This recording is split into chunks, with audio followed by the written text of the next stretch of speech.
I work for Vector Bank of Colorado, and I lead our Vector Wealth Management team, which is a combination of bankers and advisors. We holistically look at families of wealth, individuals and business owners. We help them with all of their day-to-day needs, like checking accounts, which they pay their household bills with, mortgages, how they finance their home that they live in, their businesses, doing things for them that help them grow and employ others, all the way up to what happens in the future. How do they help their families take care of themselves, and a legacy that they can leave to their families and other generations.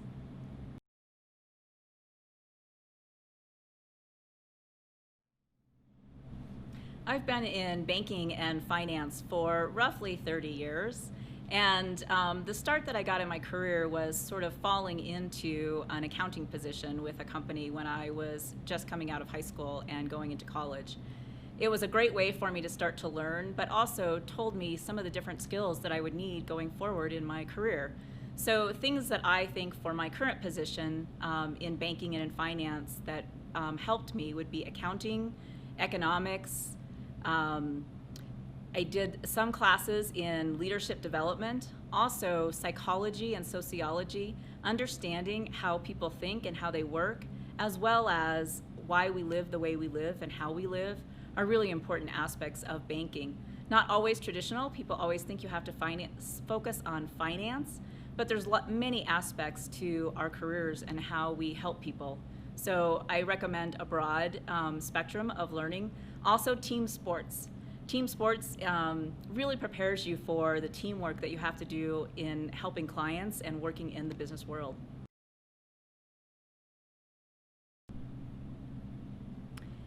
Some of my most favorite things that I like to do is listen to people and helping people achieve their goals.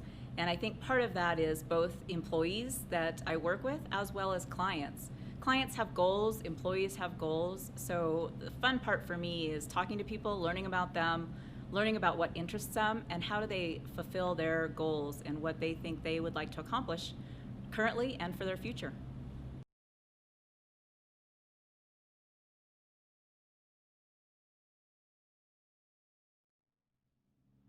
My path to education was not always the same as everybody else.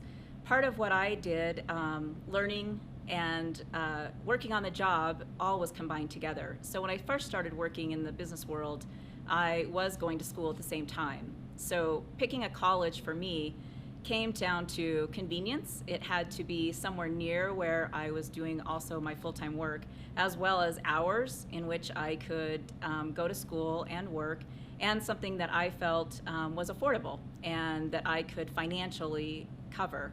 And I think some of the decisions we make today have a tendency to be, is this the place that somebody else wants me to go to, or is it the right school for me?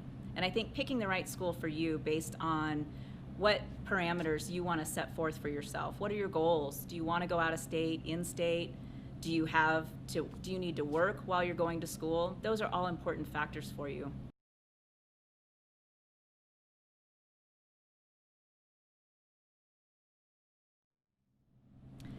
So my job when I was in 8th grade probably looked very different than it does today. And I am thankful for the changes that have enabled me to be in the role that I'm in.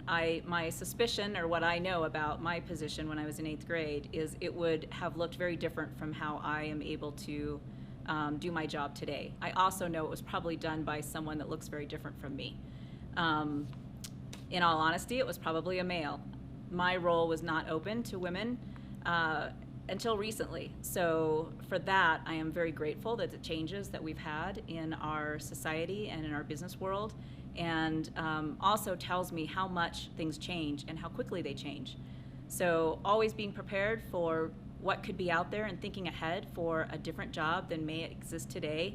Have your sights set on something that may not exist today or may not seem like an opportunity today, because you never know what's going to happen to be able to make that happen for you in the future.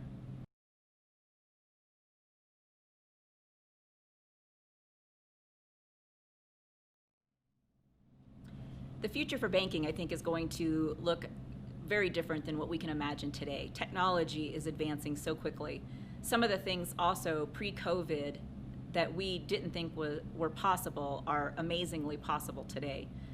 When you stretch your mind and you stretch that what is possible or impossible, there's so much that can change. I think technology is going to have a huge impact on our industry going forward. So individuals that really can embrace technology and understand technology is going to be very important.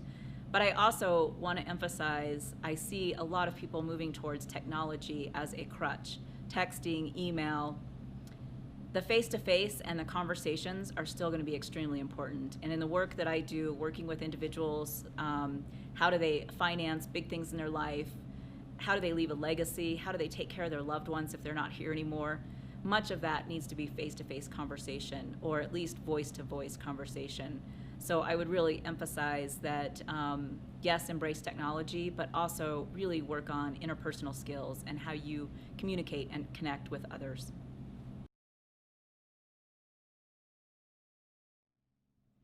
When I'm interviewing individuals for jobs, interestingly enough, I don't necessarily look at their colleges and where they went to college and where it ranks from a prestige. I will look at grade point averages, but that doesn't really, you're not stacked up by your grade point average. You do need to have a good grade point average, but we're splitting hairs in most of our books from a business standpoint between a 3.3 and a 4. I know that's not what you want to hear.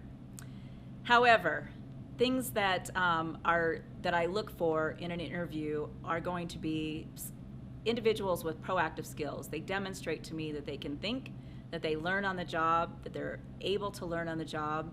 I'm also looking for individuals that aren't waiting for the answers just to fall to them. I look for them to be able to research a problem, succinctly identify an issue, and find a resolution for it. So those are some of the things that I look for. Academics is very important, and what you learn from an academic standpoint. Part of the importance of the academics is teaching you to think for yourself, learn the information, take the information and condense it, and then have an opinion about it. So how do you function with that? How do you learn is really up to you. Career advice. Lots of people like to give you advice.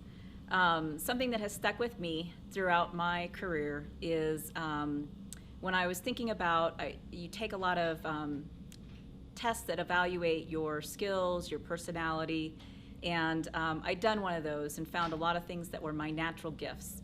Organizational things, I like to be a perfectionist, I like things to be done at 100% or 150%, and I was very tough on myself, oddly enough, about those skills. And I had someone that sat me down and said, those are all really good or bad traits, and it's up to you as to how you want to use those traits. You can use them for good or you can use them for bad.